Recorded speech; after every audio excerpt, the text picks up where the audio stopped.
Hey folks, and welcome back to The Mortgage Farmer. Today I'm going to broach a topic that I've already talked about a couple of times before, but I want to bring it back up mainly because it seems like the talking heads are finally coming around and starting to agree with the mortgage farmer.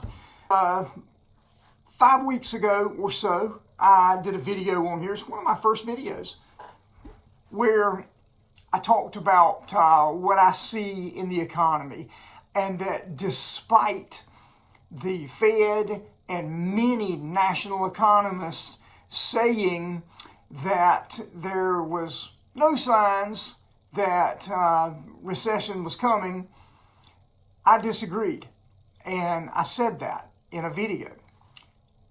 2 weeks ago or so, the March employment numbers came out. And once again, I posted that video where I shared with you once again, I believe, contrary to the Fed and some, now we're not talking about most, we're talking about some economists saying that they didn't think we were going to be headed into a recession. Well, once again, I disagree. I felt then that the signs were pointing us into a recession by the end of fiscal 2023. Now, here we are towards the end of April, and most national economists are now saying that they believe that we will be in a recession by the end of fiscal 2023.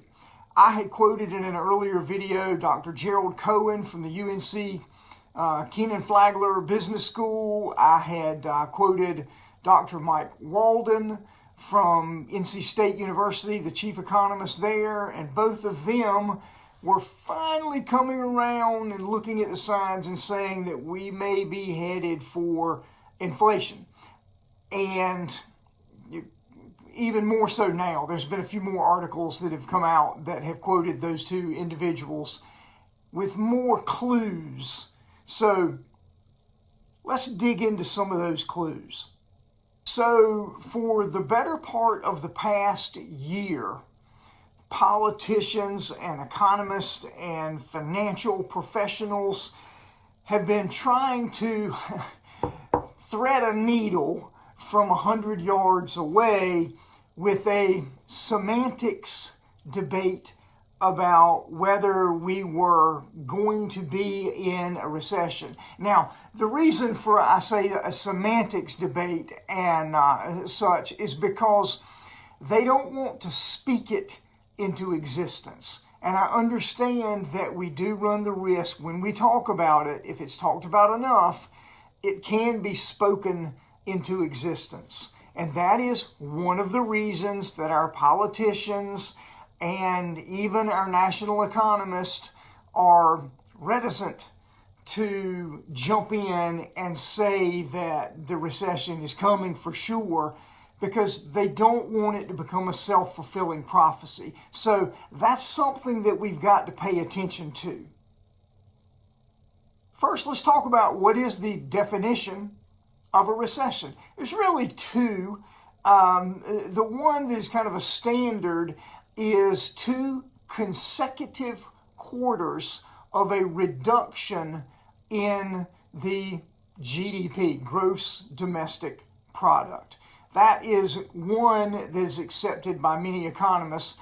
Others that look at it a little bit more broadly don't put such rigid finite numbers on it, like if the GDP goes down for 2 consecutive quarters, it means we're in a recession. They will say a significant downturn in the economic indicators over a period of several months could be an indication of a recession. That one is a little more broad stroke, and they like to use that one because when you have something definitive like exactly 2 quarters of exactly watching the GDP go down, then there's really no way to massage that one. It either is or it isn't. Some say that it is. In many cases, we have to look back to find that out, and I think that over time, that's what will happen. So to kind of keep tabs on the official economic health of our country, or of the official, let me restate that, the official health of our economy, there are a variety of economic indicators that different economists will look at, and some put more weight on some things than other things. There's probably 20 different things that they can look at. Maybe 15 that one entity may look at more than another. I'm going to hit on several of them right here, but let's just kind of talk through them, and I'm going to put them up on the screen as we talk, and I'm just going to keep talking. So obviously, we've already talked about the GDP. Well, for the fourth quarter of 22, and by the way, that is the last quarter that we have records for on that, the GDP was growing at a rate of 2.6%. That's pretty good. That's okay. Until you look a little more closely and you realize that the third quarter of 2022, it was 3.2%. So we lost 0.6% from third quarter to fourth quarter. So there's a clue that the economy may be slowing down. All right, let's look at another one. CPI, Consumer Price Index. This is really the gauge for inflation. This is the primary gauge for inflation, where they look at that price index and try to determine what kind of impact it's having on your pocketbook. So let's look at some numbers here real quickly. I'm going to put them on the screen. So the Consumer Price Index for February of 23 was 6%. That is not good. The goal for a healthy economy is 2%. We're at 6%. That's not a number. That's not a good number. So, all right, we looked at the GDP and it's okay at 2.6, but when you look a little bit closer, you realize it's actually down from the previous quarter. It will be interesting when the first quarter 23 GDP becomes available. I will be interested to see what that number is. Let's keep going. I'm going to put more up on the screen here. The Institute of Supply Management Manufacturing Index, more importantly, it's called the ISM Manufacturing Index. I'm putting this up on the screen here. For February, that number was 47.7, which is not good. We have now had 4 straight months with that number below 50. Now, what is the ISM Manufacturing Index? Okay. It is actually a survey that is done of the industrial managers for a host of different industries across the economic spectrum, and they do it every single month. It's a survey that they fill out and they send that information in, but it's tracked regularly. And 4 straight months of a number below 50, and that number is not good. So if you're keeping your little tally marks here, we're running into several economic indicators that aren't really what we'd hope to be. Let's look at the next one. I'm going to put it up on the screen. Retail sales. Okay. So, year over year, retail sales for the month of February, is the most recent information that they've got. Retail sales are up 5.4% year over year. In other words, what we're looking at is February of 22 compared to February of 23. So 5.4%. That's kind of meh. You'd like it to be better than that. It's not into the danger zone territory, but we've got another clue. It's down 0.4% from the January figures. There's that trend again that we've been talking about. Not one thing that you can hang your hat on and say, aha, this is it. We're in a recession. Or, aha, see, we're not going into a recession. There's not one single thing that says that, but we've got lots and lots of clues that we're looking at that are pointing us in a certain direction. Let's keep going. I'm going to put another one up on the screen for you.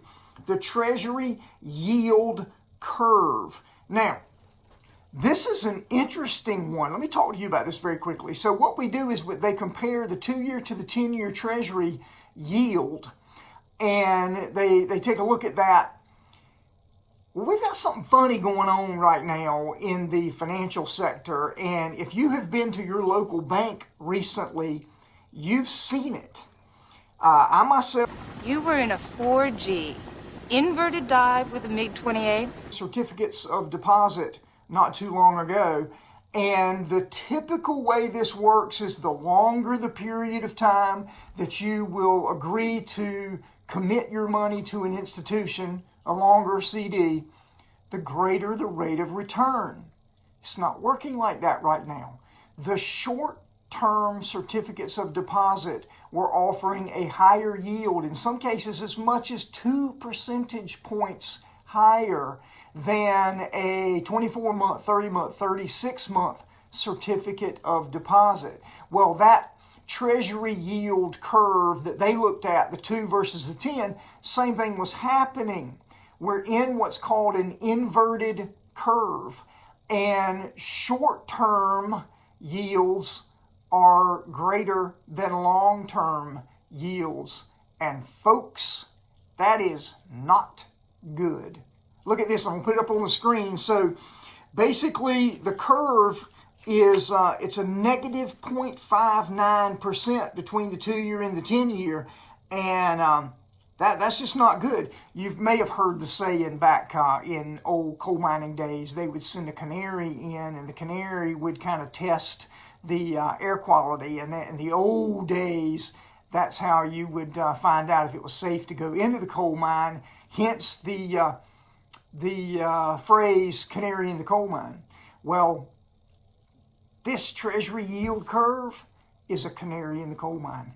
It's not the absolute. It's one more clue that we've got something that's going on that we better be watching out for. Okay, next thing that I'm going to put up on the screen is, let's skip that for a minute. Let's talk for a second. So, remember me saying at the beginning of this that when I started saying I saw signs for a recession, most economists weren't saying that. And then, 2 weeks ago, many economists were saying it, but not all. Well, a recent survey of all of the economists that this particular group, now this group is called the World Economic Forum, and they send out a survey, and they send out surveys to economists from all over. 2/3 of the economists that they surveyed said they predicted a world recession by the end of fiscal 23. Pay attention to that.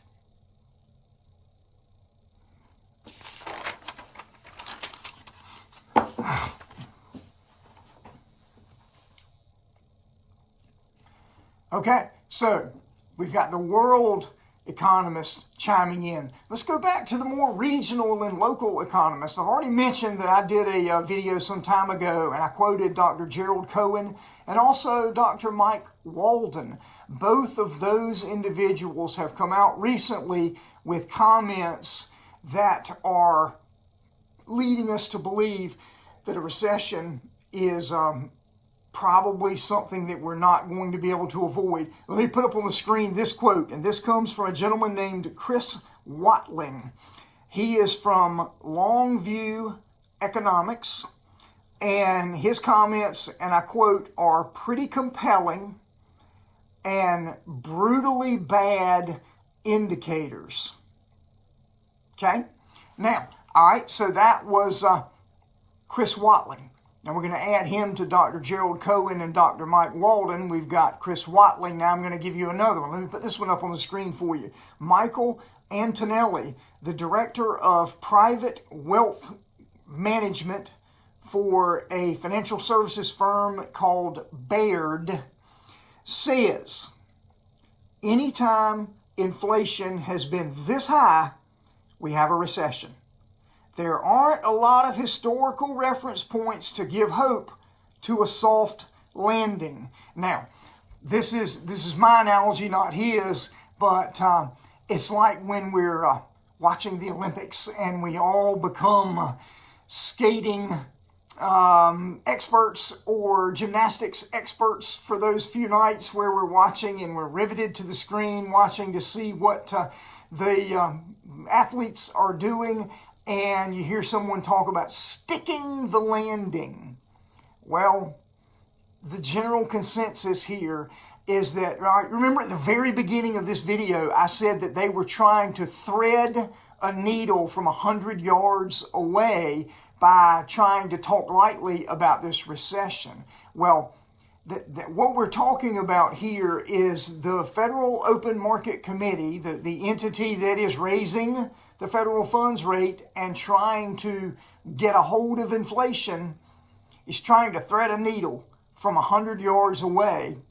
They are trying to stick the landing. And when I'm talking about landing, I'm referring to a term that many economists use called a soft landing.